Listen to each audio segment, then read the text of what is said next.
नमोस्तु महर्षि, नमोस्तु महर्षि, नमोस्तु महर्षि। महर्षि ऑनलाइन प्रश्न के माध्यम से इस कार्यक्रम को गति प्रदान कर रहा हूं। आपके नन्हे भक्त गायक के ट्रस्टी श्रीमान मनोज जी जैन कन्नौज, अमिता जी, मोहित जी, रितिका जी और मंगलम जी आपके चरणों में बारंबार नमोस्तु करते हुए जानना चाहते हैं कि गुरुदेव छोटे कब बड़े हो जाते हैं पता नहीं चलता। छोटे कब बड़े हो जाते हैं पता नहीं चलता। प्यार कब नफरत में बदल जाता है पता नहीं चलता। गुरुदेव कल की चिंता करने वाले क्यों भूल जाते हैं कि जिंदगी से दूर होना पता नहीं चलता कब हो जाता है। काश इतनी बात समझ ले तो फिर कुछ कहने की जरूरत ही नहीं। पर हमारे जीवन की विडंबना यही है कि हम पूरे जीवन पर्यंत जीवन की हकीकत को नहीं जान पाते। जिस दिन हम जीवन की वास्तविकता को जाने ले हमारे जीवन का पथ अपने आप प्रशस्त हो जाएगा। किसी ने बिल्कुल ठीक लिखा है, जिंदगी पर डाल ली जिसने हकीकत की नज़र, जिंदगी उसकी नज़र में बेहकीकत हो गई। हम हकीकत भरी दृष्टि देखें तो हमारा जीवन अपने आप प्रशस्त होगा। आगे और अब आज आपको विदित है कि पंचकर्म प्रतिष्ठा महोत्सव 19 तारीख से प्रारंभ होने जा रही है। उसके प्रतिष्ठाचार्य परम श्रद्धेय बाल ब्रह्मचारी भैया अशोक जी, भैया अभय जी इंदौर। भैया अशोक जी आज महापात्रों का सम्मान करेंगे और उनको ही अवसर मिलेगा प्रश्न प्रस्तुत करने का। हम आज के इस विशेष सत्र के साथ में चल रहे हैं। आज के इस कार्यक्रम को पारस चैनल, जिनवाणी, आदिनाथ और प्रामाणिक ऐप के माध्यम से लाइव देखने वाले सभी सुधी श्रोताओं के लिए बतला दें कि इस धनबाद की पावन धरा पर एक दिन बाद ही पंचकल्याणक प्रतिष्ठा महामहोत्सव का आगाज होने जा रहा है, प्रारंभ होने जा रहा है, जो 19 जून से 25 जून तक लगातार चलने वाला है।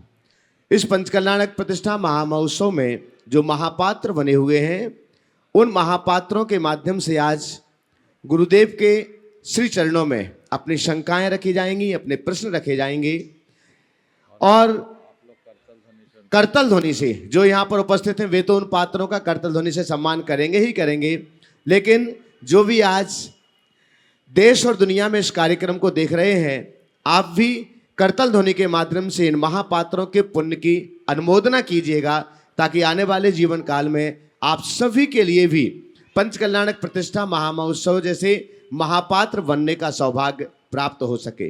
हम यहाँ पर महापात्रों के लिए आमंत्रित करें उसके पहले एक बालक के लिए यहाँ पर आमंत्रित करते हैं जो कल उनका प्रश्न था लेकिन कल वह नहीं हो पाया था।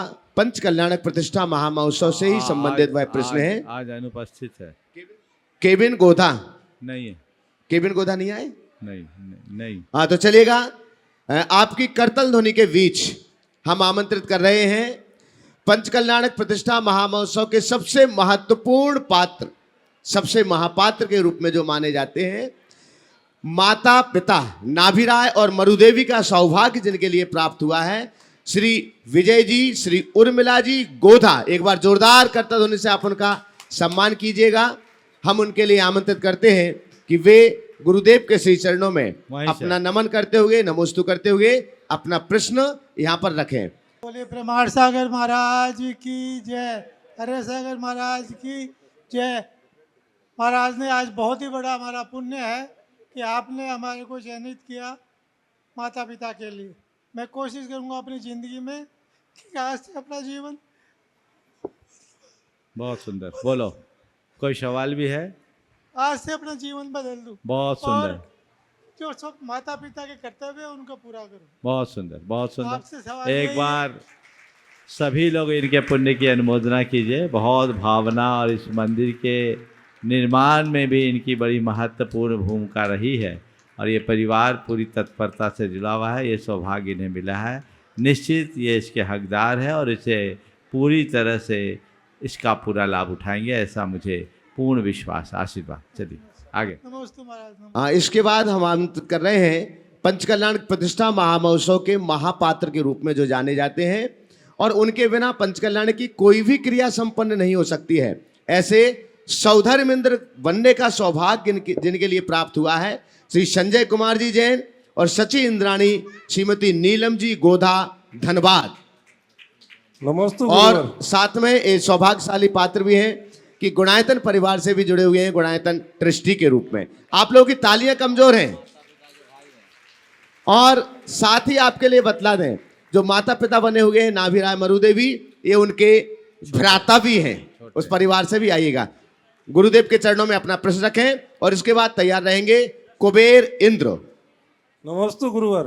बोलो पूज्य मुनि श्री प्रमाण सागर जी महाराज की, पूज्य मुनि श्री अरय सागर जी महाराज की। मुनिवर, आज आपने मुझे ये जो इतना बड़ा पद आपके सानिध्य में मिला है, ये मैं अपने जीवन का बहुत बड़ा ये अपने आप में समझता हूँ कि मुझे इतना बड़ा पद आपने दिया है। इसके लिए मैं आजीवन जैसा आप कहेंगे वैसा करूँगा। सवाल है तो करो। बहुत बढ़िया। नमोस्तु महाराज श्री। सभी पात्रों को वे सब भाग्यशाली हैं। अब उन्हें ये सब कहने की ज़रूरत नहीं कि मैंने दिया, मैंने किसी को नहीं दिया। ये आपके पुण्य के योग से आपके भाग्य ने आपको दिलाया। बस अब आपको केवल यहाँ परिचय तो हो ही रहा है। सभी एक बार जी भर कर उनकी अनुमोदना कीजिएगा और सवाल कीजिएगा, ताकि लोग आपके इस पुण्य की अनुमोदना करते हुए शंका समाधान का आनंद ले सकें। क्योंकि एक ही बात बार बार सभी लोग दोहराएंगे तो लोगों को अच्छा नहीं लगेगा। इसलिए इसके बाद जो भी आए केवल नमन करते हुए अपना सवाल करेंगे। चलिए बोलिए। दोनों गुरुवर के चरणों में मेरा बारंबार नमोस्तु नमोस्तु नमोस्तु। महाराज श्री, मेरा प्रश्न है कि पंच कल्याण प्रतिष्ठा में सौधर्म इंद्र इंद्राणी का क्या महत्व है और इसका क्या क्रिया रहती है? देखिए, सौधर्म इंद्र के बिना पंच कल्याणक ही नहीं होता। सौधर्म इंद्र पंच कल्याणक का सीओ होता है, स्वर्ग का सीओ। कहने को तो सौधर्म इंद्र सबसे पहले स्वर्ग का इंद्र है, पर 16वें स्वर्ग के इंद्र की भी पावर पूरी सौधर्म इंद्र के पास होती है। बिना सौधर्म इंद्र के पंच कल्याणक की कोई भी क्रिया संपादित नहीं हो पाती। यही इसका सबसे बड़ा महत्व है। आप तो इसका अनुभव कीजिएगा और अपने जीवन को कृतार्थ कीजिएगा। ठीक है। मैं यहाँ पर आमंत्रित कर रहा हूँ इस पंच कल्याणक प्रतिष्ठा महामहोत्सव के प्रमुख पात्र के ही रूप में जो जाने जाते हैं, कुबेर इंद्र के रूप में यहाँ पर प्रतिष्ठित हुए हैं श्री प्रतीक जी और श्री निशा जी गोधा। पधारिएगा। कुबेर इंद्र के नमोस्तु महाराज, नमोस्तु महाराज, नमोस्तु महाराज। महाराज श्री, ये पात्र मैं पहली बार ही बना हूँ, आज तक काम नहीं पड़ा। पिताजी कई बार वो राजा वगैरह बना करते थे तब कल्याणक में, बट खुद को पात्र मैं पहले कभी नहीं बना पाया। तो इस यज्ञ नायक का पात्र का रोल ज़्यादातर क्या रहता है, इसके बारे में थोड़ा सा विस्तार से। देखिए, आप सब ने बहुत अच्छी बात की है। पंच कल्याणक होता है, समाज के लोगों में बड़ा उत्साह होता है और उसमें अपनी सहभागिता देने के लिए सभी लोग बढ़ चढ़ करके हिस्सा भी लेते हैं। आप लोगों ने भी लिया है। लेकिन ये बहुत अच्छी बात है कि मुझे जो दायित्व मिला है या जो सौभाग्य मुझे मिला है, उसमें मेरी भूमिका क्या है। तो कोई भी बड़ा अनुष्ठान होता है तो उसका कोई नायक होना चाहिए कि नहीं। उसी का नाम है महायज्ञ नायक। समझ गए? ये पंचकल्याणक कोई साधारण अनुष्ठान नहीं है, एक महायज्ञ है। और उस महायज्ञ के नायक के रूप में आपको सहभागिता देने का सौभाग्य मिला है। तो बस ये सोचो कि इस महानुष्ठान की जितनी भी आहुतियाँ हैं उसमें मेरी बढ़ चढ़ कर के भागीदारी हो और इस महायज्ञ नायक के साथ मेरे भीतर भी यज्ञ हो जाए और मैं अपने जीवन को कृतार्थ और सार्थक कर सकूं। ये पुरुषार्थ करो। इसका प्रभाव यदि पूर्ण अंतर मन से जुड़कर आप काम करोगे तो खुद अपने भीतर घटित होता हुआ महसूस करो। नमोस्तु मैं आमंत्रित कर रहा हूँ यज्ञ नायक के रूप में जो इस महायज्ञ में अपनी सहभागिता प्रदान कर रहे हैं श्री विनोद जी, संतोष जी गोधा। और आपके लिए बतला दें, ये बड़ा सौभाग्यशाली पुण्यशाली परिवार है, जिस परिवार से माता पिता हैं, जिस परिवार से सौधर्म इंद्र हैं, और उसी परिवार से यज्ञ नायक बनने का सौभाग्य प्राप्त हुआ है। और ये तीनों भाई हैं, माता पिता, सौधर्मेंद्र और यज्ञ नायक। एक बार जोरदार कट्टल ध्वनि से दोनों महाराज श्री के चरणों में त्रिबार नमोस्तु नमोस्तु नमोस्तु। महाराज श्री, यदि अपेक्षा हो तो पत्थर पे ही नींद आ जाती है, नहीं तो मखमल के गद्दे पे भी नींद नहीं आती है, तो उसका क्या करना चाहिए? यदि अपेक्षा हो तो पत्थर पे ही नींद आ जाती है, और यदि मतलब लालसा इसको न हो, थोड़ी से बदल दो उस भाषा लालसा को। न हो तो यदि निश्चिंतता हो तो पत्थर के ऊपर भी नींद आ जाती है, और मन में आकुलता हो तो मखमल के गंदे पे भी नींद नहीं आती। तो बस नींद पाना चाहते हो, चैन की नींद लेना चाहते हो, तो अपने आप को निराकुल बनाने का अभ्यास करो। बहुत बहुत आशीर्वाद। चलिए आप पधारिएगा। ईशान इंद्र इस पंचकल्याणक प्रतिष्ठा महामहोत्सव के ईशान इंद्र के रूप में है श्री नवीन रिद्धि जी गोधा। नमोस्तु नमोस्तु नमोस्तु भगवान। मेरा प्रश्न है, धर्म क्या है? हम जानते हैं कि वस्तु का स्वभाव धर्म है, तो क्या चोरी जो चोर करता है उसका स्वभाव चोरी करना है, तो क्या वो सही है? जो परनिंदा करते हैं या दूसरों की बुराइयां करते हैं उनका स्वभाव वो है, तो क्या वो सही है? मेरा शंका का बहुत समाधान अच्छा करें। सवाल है, आपने स्वभाव पर ही प्रश्न खड़ा किया। वस्तु का स्वभाव क्या है? कदाचित हम स्वभाव को समझ लें तो फिर ये सवाल ही खड़ा ना हो। स्वभाव वह है जो बिना किसी निमित्त से हो, और जो दूसरों के निमित्त से हो वह सब विभाव।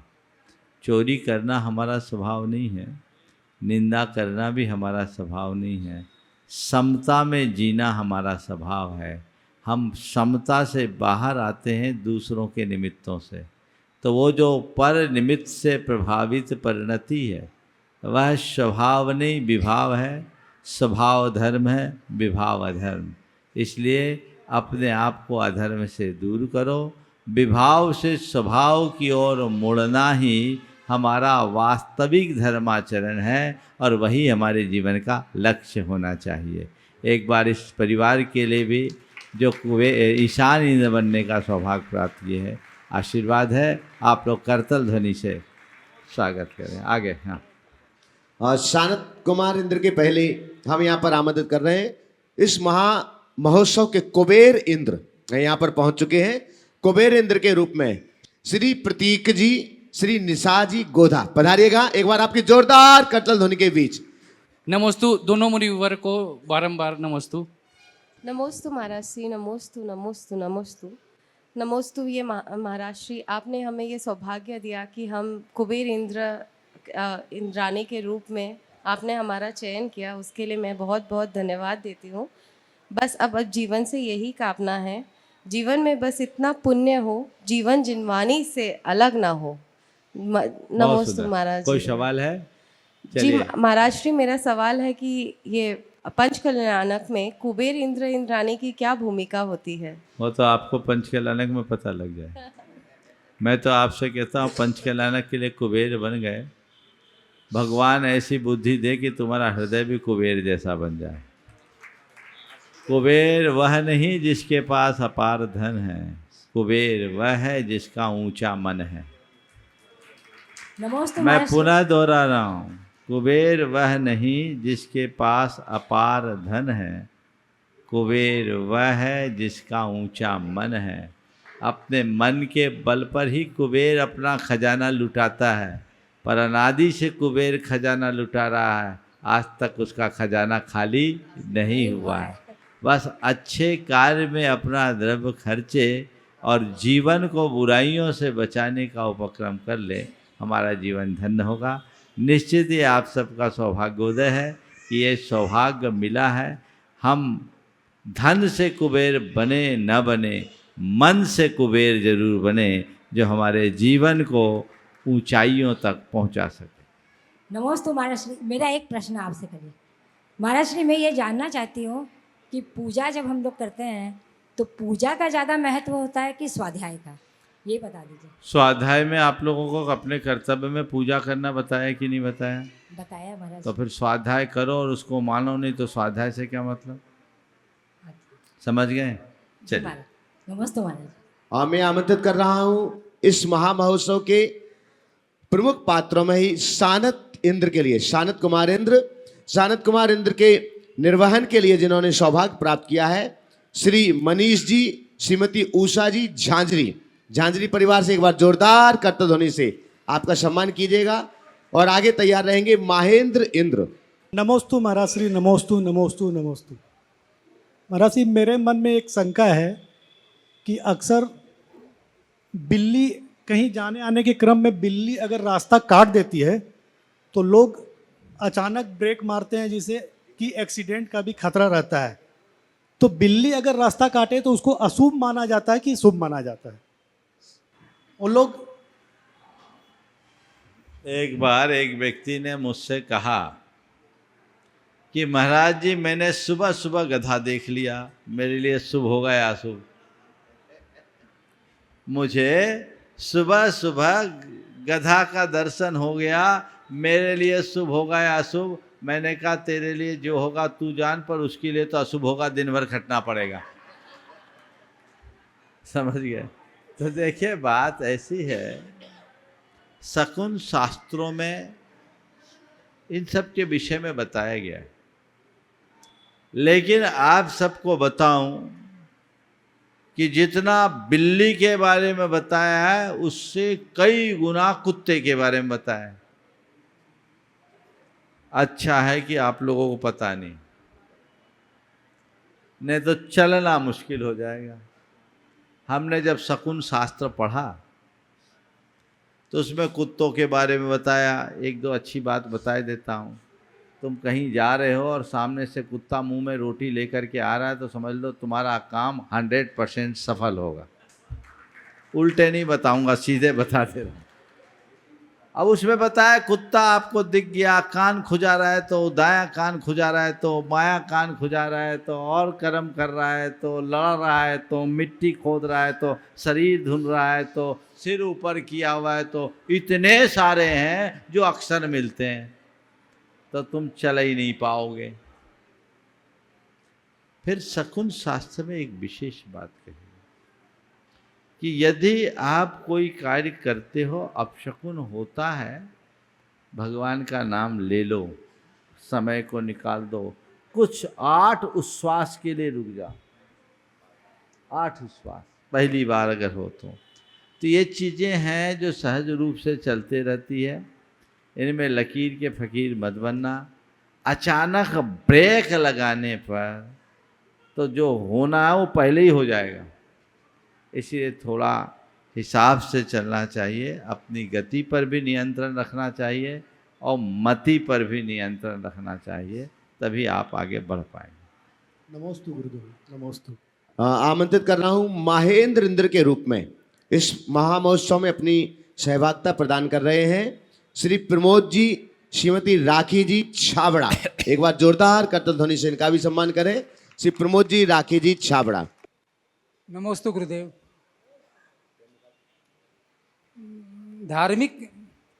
धार्मिक विचारधारा और विकासशील विचारधारा दोनों ही मानते हैं कि मनुष्य जन्म बहुत मुश्किल से मिलते हैं, पर दोनों का मनुष्यों के लिए कर्म सिद्धांत अलग अलग है। धार्मिक विचारधारा यह कहती है कि आत्म कल्याण करो, संसार में कुछ नहीं पड़ा है, सब मिथ्या है।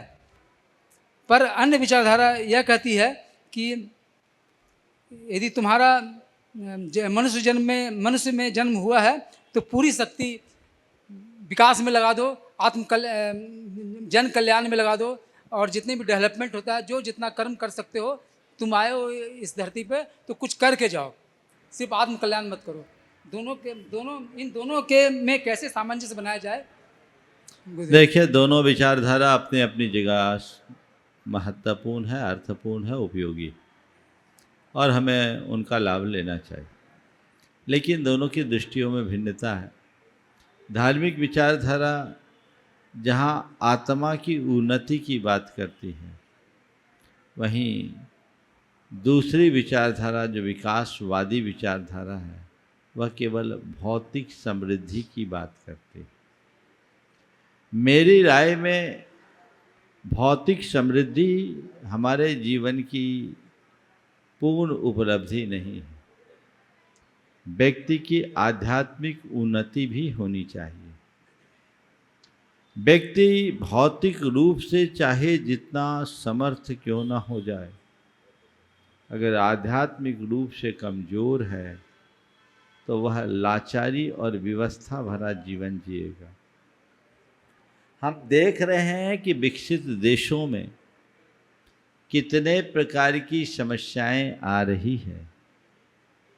जिन्होंने भौतिकता के क्षेत्र में विकास के चरम तक अपने आप को पहुंचा दिया, लेकिन उनके जीवन में कहीं कोई ठहराव नहीं। टूटन है, घूटन है, तनाव है, अवसाद है, पीड़ा है, कष्ट है, ये महसूस कर रहे हैं ना, जो कहीं ना कहीं हमें इस बात पर थम कर विचार करने के लिए बाध्य करता है कि जब तक मनुष्य अपने आप को भीतर से मजबूत नहीं बनाता, तब तक उसका जीवन अधूरा है।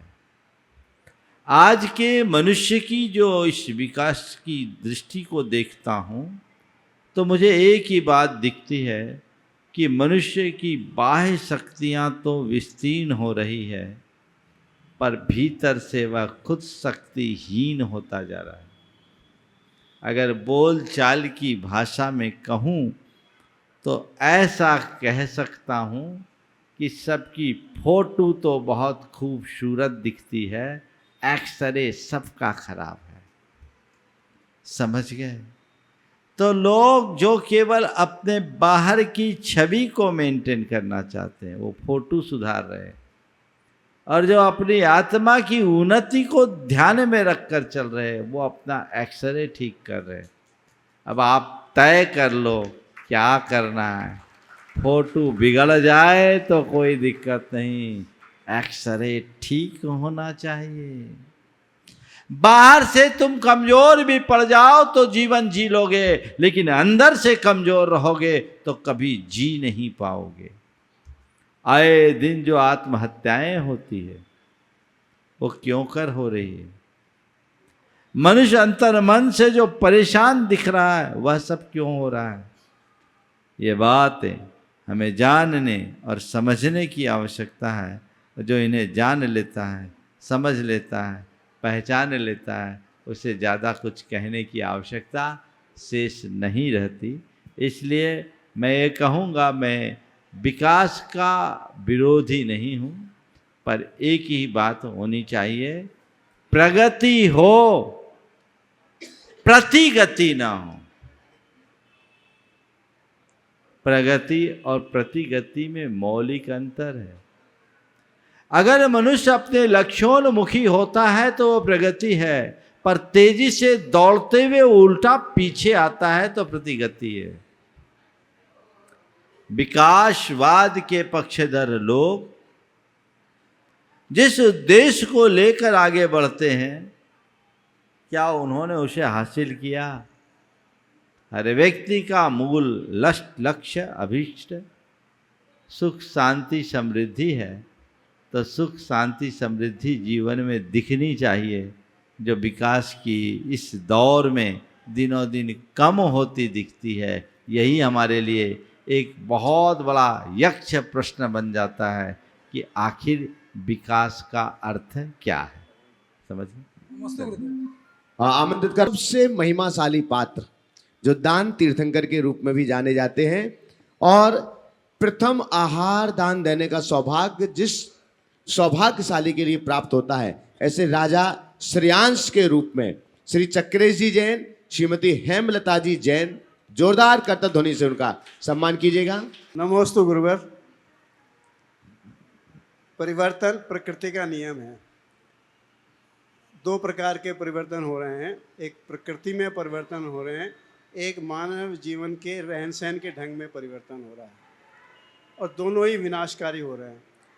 प्रकृति के परिवर्तन में ग्लोबल वार्मिंग अगर ऐसे चलता रहा हाँ, तो कुछ ही वर्षों में इतना पानी समुद्र में होगा कि आसपास के 100-200 किलोमीटर जलमग्न हो जाएंगे।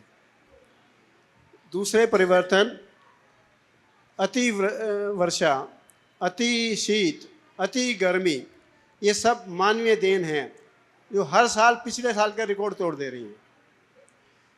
आप प्रश्न करें जल्दी से। हर दूसरे तीसरे महीने में एक तूफान आता है, तो सबको पता है इनको कैसे रोकना चाहिए, लेकिन कोई इस पर अमल नहीं करता। तो कैसे इसके ऊपर अमल होना चाहिए? देखिए, बहुत अच्छी बात कही। एक प्रकृति का परिवर्तन और एक मानव की जीवन शैली का परिवर्तन। मैं समझ रहा हूँ मानव की जीवन शैली में आए हुए इस परिवर्तन से प्रकृति में परिवर्तन नहीं, प्रकोप प्रकट हुआ और लोग उसे झेल रहे हैं।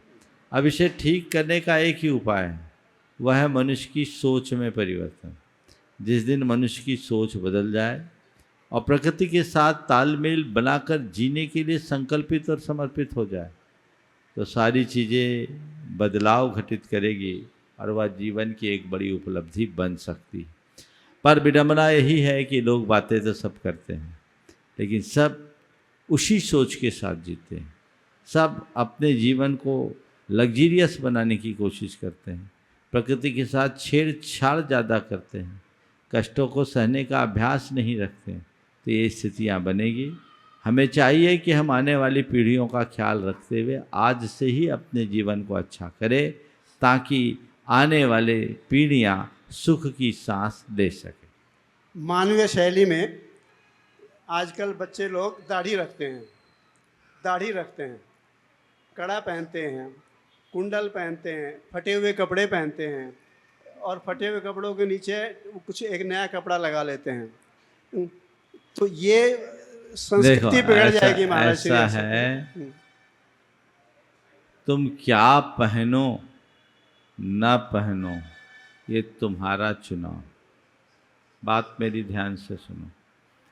क्या पहनो क्या न पहनो ये तुम्हारा चुनाव है, पर क्यों पहने इसका पहले ध्यान रखना चाहिए। जो पहनावे के प्रयोजन को सामने रखकर चलेंगे, उनके जीवन में कोई विकृति नहीं आ सकती। चलिए, धन्यवाद। आमंत्रित कर रहा हूँ एक राजा सोम। अच्छा, राजा सोम। हाँ, इसके बाद तैयार रहेंगे भरत चक्रवर्ती। नमोस्तु महाराज जी, नमोस्तु महाराज जी। मेरा मन में ये प्रश्न आता है, जैसे बहुत बड़े बड़े जलसे अनुष्ठान, धार्मिक अनुष्ठान होते हैं, उसमें तो हम सब बहुत बढ़ चढ़ कर भाग लेते हैं, आहारचर्या महाराज वगैरह की बहुत अच्छे से देखते हैं।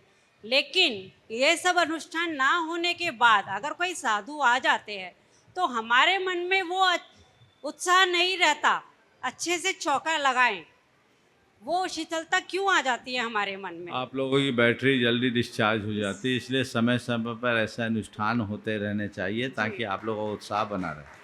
नमस्ते महाराज। आमंत्रित कर रहा हूँ भरत चक्रवर्ती के रूप में। आदिनाथ के प्रथम पुत्र ज्येष्ठ पुत्र होने का सौभाग्य जिनके लिए है, ऐसे भरत चक्रवर्ती के रूप में श्री विमल जी, श्रीमती रेणु जी शाह है, पधारिएगा। और इसके बाद में एक बार तालियों से आप जोरदार करते ध्वनि से सम्मान कीजिएगा। बंधुओं, ये महापात्र के रूप में चयनित हुए हैं। और इसके बाद तैयार रहेंगे कामदेव बाहुबली। दोनों मुनिराज के चरणों में मेरा त्रय बार नमोस्तु नमोस्तु नमोस्तु। हे महाराज, मेरा आपसे ये प्रश्न है कि सिकरजी में जो गुणायतन बन रहा है, उसका नाम गुणायतन क्यों रखा गया और उसकी पूरा डेफिनेशन क्या है? एक लाइन में भी बताता हूँ, फिर बाकी विस्तार में बाद में बताऊंगा। गुणों के आयतन का नाम गुणायतन है और पूरे समाज के गुणात्मक परिवर्तन का लक्ष्य रख करके उसकी परिकल्पना की गई। आज समय कम है, फिर कभी बताएं। आगे अगला। बाहुबली श्री मुकेश जी, कामना जी, गंगवाल परिवार। पधारिएगा एक बार जोरदार करतल ध्वनि के बीच। महाराज जी के चरणों में त्रिबार नमोस्तु नमोस्तु नमोस्तु। महाराज श्री, रति, राग और मोह में क्या भेद होता है? क्या फिर से बोलो? रति, राग और मोह में क्या अंतर होता है? रति, राग और मोह में क्या अंतर? रति का मतलब होता है स्नेह, राग का मतलब होता है लगाव, और मोह का मतलब होता है जिससे, इसे मैं दूसरे शब्दों में कहूँ, किसी के प्रति जुड़ाव, किसी से लगाव और किसी से चिपकने में जो अंतर है वही रति, राग और मोह में अंतर। मोह चिपका देता है, राग जोड़ता है, और रति थोड़ा सा झुकाव रखती है। झुकाव, जुड़ाव और चिपकाव, ये जो फर्क है वही रति, राग और मोह में फर्क समझना चाहिए। तो इसको महाराज श्री एक प्रश्न मेरे साथ है ये कि जैसे माता पिता के प्रति जो हमारा प्यार होता है उसको हम लोग क्या बोल सकते हैं? क्या है ये मोह है या रति है या राग है? ये राग है, और यदि आप इसे कर्तव्य की तरह करें तो राग है, और उनके प्रति अपनत्व रख करके अंधे हो जाएं तो मोह। नमोस्तु महाराज। आमंत्रित हैं ब्रह्म इंद्र के रूप में जिन्हें सौभाग्य प्राप्त हुआ है श्री सुशील जी, श्रीमती राजुल जी जैन। आपके बाद तैयार रहेंगे लांतो इंद्र के रूप में श्री अरुण जी, ललिता जी जैन। नमोस्तु महाराज जी, नमोस्तु महाराज जी। महाराज जी, मैं ये पूछना चाहती कि ब्रह्म इंद्र का क्या मतलब, हम पूरा ठीक से नहीं जानते, आप थोड़ा। 5वें सर्ग के इंद्र का नाम ब्रह्म ही, ब्रह्म सर्ग है, उसके इंद्र का नाम ब्रह्म इंद्र। चलिए, लांतो इंद्र के रूप में श्री अरुण जी, ललिता जी जैन पधारे। महाराज जी, हम जो इंद्र बने उसका क्या महत्व है? वो भैया जी बता देंगे, आशीर्वाद। चलो, आमंत्रित है श्री संतोष जी, रेणु जी गंगवाल, शुक्र इंद्र के रूप में जो है। नमोस्तु नमोस्तु नमोस्तु। महाराज श्री, मेरी ये जिज्ञासा है कि पंच कल्याणक महोत्सव के दौरान हम पात्रों को दैनिकचर्या कैसी होनी चाहिए और क्या सावधानी रखनी चाहिए? ये सारी विधि और व्यवस्था आप सबको जब पात्र शुद्धि की जाएगी सब विधान प्रतिष्ठाचार्य जी बता देंगे, और जो बताएंगे वो फॉलो करना, तो जीवन धन्य होगा। चलो, शतानंद के रूप में श्री मनीष जी, पायल जी शाह पधारेगा। नमोस्तु महाराज श्री। महाराज श्री, मेरी ये शंका है, किसी के बारे में कुछ अच्छा सुनने पर लोग शक करते हैं, पर कुछ बुरा सुनने पर तुरंत यकीन कर लेते हैं, क्यों? ये स्वाभाविक है, क्योंकि हमारा ध्यान झुकाव बुराई के प्रति जल्दी होता है, अच्छाई के प्रति कम। बुराइयाँ जल्दी फैलती है, अच्छाइयाँ धीरे धीरे। धुआं उड़ाओ, एक पल में आसमान छू लेगा, पर सुगंध धीरे धीरे फैलती। चंदन का पेड़ उगाना हो वर्षों लगेंगे, बेशरम उगाना है कहीं भी उग जाएगा। तो ये स्वाभाविक है, जो हमारे अंदर के संस्कारों का द्योतक है। इसलिए हमें चाहिए कि जीवन को बुराई से अच्छाई की ओर मोड़े। नमोस्तु महाराज। आनंद इंद्र के रूप में श्री विनीत जी, जयश्री जी गर्ग, इन्होंने सौभाग्य प्राप्त किया है। और इसके बाद में प्राणत इंद्र के रूप में तैयार रहेंगे श्री विनोद जी, तारा देवी जी गंगवाल। महाराज जी के चरणों में त्रिबार नमोस्तु नमोस्तु नमोस्तु। महाराज जी, मेरा प्रश्न यह है कि हमारे महावीर भगवान का संदेश है जियो और जीने दो, पर आजकल के लोग ना तो जीते हैं ना जीने देते हैं, ऐसा क्यों? ऐसा इसलिए क्योंकि वो महावीर को मानते, महावीर की नहीं मानते। जिस दिन महावीर को मानने वाले महावीर की मानने लगेंगे तो जियो और जीने दो भी हो जाएगा। अभी तो पियो और पीने दो आ गया है। प्राणत इंद्र के रूप में श्री विनोद जी, तारा देवी जी गंगवाल। दोनों गुरुवर के गुरु बनने तो दोनों को शरण स्पर्श ये नमोस्तु नमोस्तु। बोलो, श्रावक के कितने कर्तव्य हैं और सबसे मुख्य कौन सा है?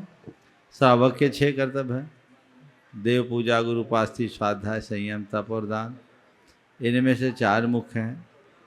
देव पूजा, गुरुपास्थि दोनों एक में आ जाते हैं। तप यानी उपवास आदि, दान। दान, पूजा, सील और उपवास ये श्रावक के मुख्य कर्तव्यों में। उनमें भी दान और पूजा ये 2 मुख्य कार्य हैं जिसे हर पल व्यक्ति को करना चाहिए।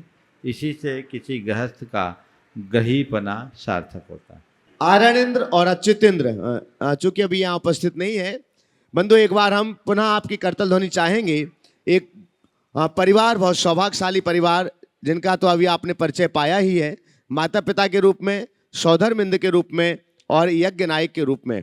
साथ ही साथ उन्होंने, और ईशान इंद्र भी उसी परिवार से हैं, साथ ही साथ हाँ कुबेर भी उसी, 5 पात्र उस परिवार से, गोधा परिवार से। एक बार जोरदार करता ध्वनि से सम्मान कीजिएगा। साथ ही हम एक बार चाहेंगे, एक बार पूरा परिवार एक बार साथ में खड़े हो जाएं। माता पिता, सौधर्मिंद्र, कुबेर, ईशान इंद्र और यज्ञ नायक, ये 5 पात्र एक बार एक साथ खड़े हो जाएं। और भी बड़ा सौभाग्य इन्होंने प्राप्त किया है, इस जिनालय के मूल नायक भगवान को विराजमान करने का सौभाग्य भी इन्होंने पाया है। और साथ में मूल नायक भगवान जिस वेदिका पर विराजमान होंगे, उस मूल वेदिका को स्थापित करने का सौभाग्य भी इस परिवार ने प्राप्त किया है। पूरा परिवार एक बार यहाँ पर है, माता पिता, सौधर्मिंद्र, कुबेर इंद्र, ईशान इंद्र और यज्ञ नायक। लेकिन आपकी तालियां बहुत कमजोर हो रही हैं इतने बड़े सौभाग्य के लिए। कल हो गया, सवाल हो गया। आज मैं चाहूँगा कि यहाँ पर आज शनिवार का दिन है, शनिवार है शुक्रवार, ISM के कुछ विद्यार्थी यहाँ आए हुए हैं और इन बच्चों को अवसर मिलना चाहिए, क्योंकि ये लोग रोज़ नहीं आ पाते। 10 मिनट का जो शेष समय है ये सब इन बच्चों के लिए। आप सब गोधा परिवार का करतल ध्वनि से सम्मान कर दें, इनके इस पुण्य की अनुमोदना कर दें।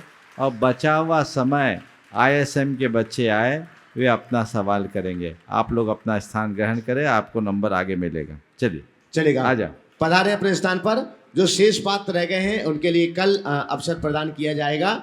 हम यहाँ पर आमंत्रित कर रहे हैं धनबाद नगर में अनेक शहरों से शिक्षा प्राप्त करने के लिए जो बच्चे आए हुए हैं ISM की, उसमें हाँ IIT कर रहे हैं ISM धनबाद से। राहिल जी गोधा, चाहत जी जैन, वेदांत जैन, शुभांशु जैन, दर्शन जैन, प्रियांश जैन, निशांत जैन, वैभव जैन, जतिन जैन, पीयूष जैन और अभिनव जैन। एक बार सभी बच्चे यहाँ पर खड़े हो जाएं। आप भी करतल ध्वनि से आपके नगर में शिक्षा प्राप्त करने के लिए आए हैं और भी अपने प्रश्न महाराज जी के चरणों में रख रहे हैं। बोलो, अपना नाम बोलते हुए बोलो। नमस्ते महाराज जी, मैं राहिल गोधा। महाराज जी, कई बार हमारे आसपास के लोग जैन धर्म और जैन महाराज का क्रिटिसाइज करते हैं उनको, जो हमको सुनने में अच्छा नहीं लगता है। तो हम उनको कैसे समझाएं कि जैन धर्म की उनके मन में एक अच्छी छवि और अच्छी इमेज बनाए? देखिए, जो लोग जैन धर्म या जैन मुनि के संदर्भ में क्रिटिसाइज करते हैं, हमें उनसे विचलित नहीं होना चाहिए, क्योंकि इस क्रिटिसाइज में दोष उनका नहीं, कमी हमारी। हमने उन्हें जैन धर्म को ठीक तरीके से समझाने में कमी रखी और जैन मुनि के स्वरूप को बताने में हमसे कहीं चूक हुई। अगर कोई व्यक्ति ऐसा कहता है तो उनसे पूछो कि तुम्हारी क्रिटिसाइज की वजह क्या है, तुम जैन धर्म की आलोचना क्यों करते हो? जैन धर्म एक ऐसा धर्म है जो सब तरह से आडंबर और अंधविश्वास से मुक्त जीवन जीने की प्रेरणा देता है, जो एक ऐसी जीवन शैली की बात करता है जो हमारे जीवन को सहज, शांत, संतुलित और सकारात्मक बनने की प्रेरणा देता है। उस धर्म को आप किस आधार पर कहते हो? उनसे बोलो, जैन के अर्थ को जान लो तो तुम्हें समझ में आ जाएगा जैन क्या होता है। और जब तुम जैन धर्म के मर्म को जान लोगे ना, तो आलोचना करने की बात तो बहुत दूर, तुम अपनाने को आतुर हो उठोगे। उन्हें ये बताओ कि जॉर्ज बर्नार्ड शॉ को जब जैन धर्म का ज्ञान हुआ, उन्होंने रात्रि भोजन का त्याग कर दिया और उन्होंने अपने एक साक्षात्कार में ये कहा कि यदि कहीं पुनर्जन्म हो तो मैं ये कामना करता हूँ कि अगला जन्म मेरा जैन धर्म में हो। ये जैन धर्म के गौरव की बात है।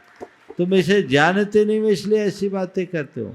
समझो, उनसे पूछो कि तुम जैन धर्म की आलोचना करते हो, क्या अहिंसा के बिना विश्व चल सकता है? क्या झूठ के सहारे दुनिया आगे बढ़ सकती है?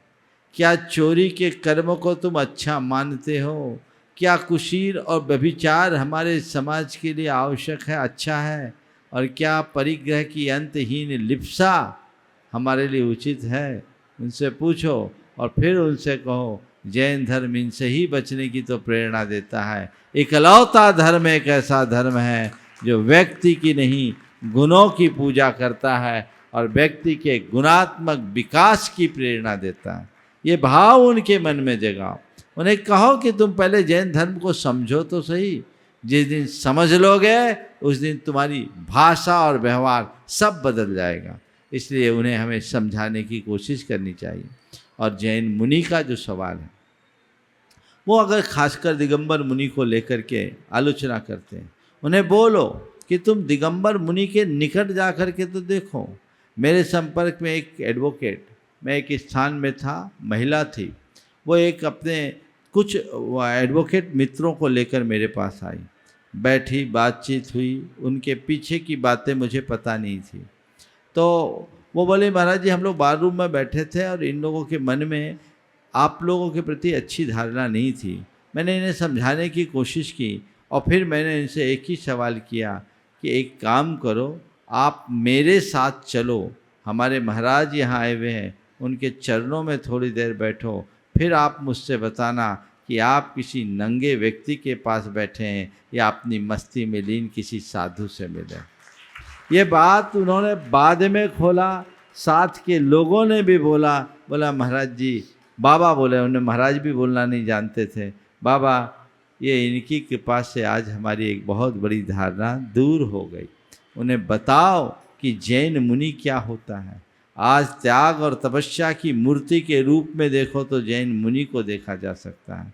उन्हें तुम नग्न के रूप में मत देखो, उनके दिगंबर रूप को देखने की कोशिश करो। वे नग्न नहीं होते, नग्न वो होता है जो निर्वस्त्र होता है, और दिगंबर वो होता है जो दिशाओं को अपना वस्त्र बना कर रखता है, उसी में अपनी लज्जा और मर्यादा को ढांक कर रखते हैं। तो ये दिगंबर मुनि हैं जो 24 घंटे में एक बार भोजन करते हैं, उसी समय पानी पीते हैं, सारे जीवन पैदल चलते हैं, पूरे जीवन ऐसी तरह निरावरण रहते हैं, प्राणी मात्र के कल्याण की भावना रखते हैं, सबके प्रति समता का भाव रखते हैं। वो जैन मुनि हैं।